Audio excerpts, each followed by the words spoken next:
இன்றைக்கி பருத்திப்பால் செய்கிறோம், வாங்க எப்படி செய்யலான்னு பார்க்கலாம்.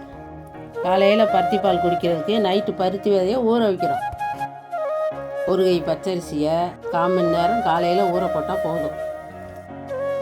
காலையில் பருத்திப்பால் குடித்தா நெஞ்சு சளிக்கு நல்லது. 1/4 கிலோ மண்டவெல்லத்தை நல்லா தட்டி எடுக்கணும். பார்க்குறவங்க நம்ம சேனலை சப்ஸ்கிரைப் பண்ணிவிட்டு பாருங்கள். அப்புறம் சுக்கு ஏலக்காய் ரெண்டையும் நல்லா தட்டி எடுத்துக்கிறணும். ஊற வச்ச பருத்தி விதையை நல்லா ஆட்டி 2 தடவை பால் எடுத்துக்கிறணும்.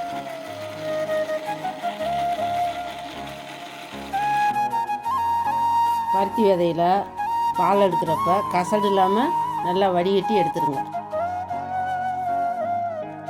பருத்தி பால் குடித்தா எதிர்ப்பு சக்தி கிடைக்கும். பருத்தி பால் குடித்தா எலும்புக்கு நல்லது. பருத்தி பால் குடித்தா சிக்குன்னு சிவப்பாயிருவீங்க. ஊற வச்ச பச்சரிசியை நல்லா நைஸாக அரைச்சி எடுத்துக்கிறணும்.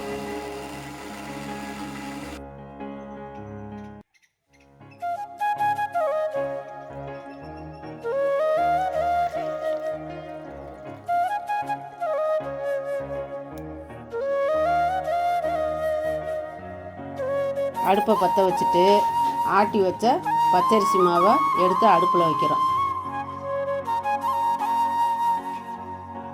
அடுப்பில் வச்சதுக்கப்புறம் நல்லா அரிசி மாவை நல்லா கிண்டி விடணும். பச்சரிசி மாவில் பருத்தி விதை பால் எடுத்து நல்லா பிடிக்காமல் கிண்டணும். தேங்காயை சில்லெடுத்து மிக்சியில் போட்டு நல்லா தேங்காய் பூவை அரைச்சிக்கிறோம். இடித்து வச்ச வெல்லம், சுக்கு, ஏலக்காய் 3 போட்டு நல்லா கிண்டுறோம்.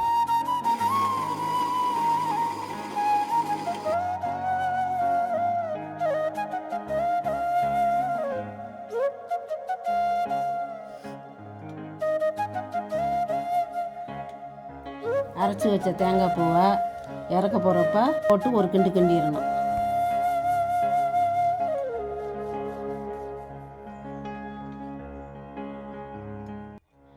குளிர் காலத்தில் காலையில் பருத்தி பால் குடித்தா சூப்பர். இந்த வீடியோ பிடிச்சிருந்தா லைக் பண்ணுங்கள், கமெண்ட் பண்ணுங்கள், உங்கள் ஃப்ரெண்ட்ஸ்க்கு ஷேர் பண்ணுங்கள். மறக்காமல் சேனலை சப்ஸ்கிரைப் பண்ணுங்கள். பாய்.